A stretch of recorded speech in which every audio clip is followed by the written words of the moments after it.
শালা শালা দাদা ও দাদা এই বাঙ্গা তাই গাছ কাটে দাদা ও দাদা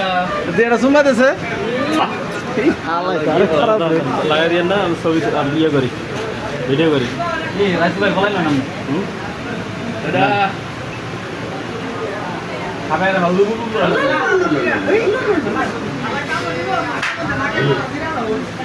ও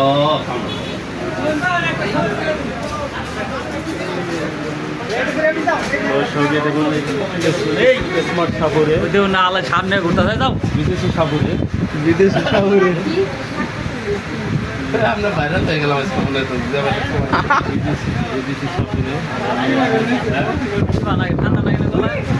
সাপ বিক্রি করে সব বিক্রি করে সাপ বিক্রেতা এখানে সাপ বিক্রি করবে ও আমি তো বেরিয়ে বলছি হালাম নিয়ে দাও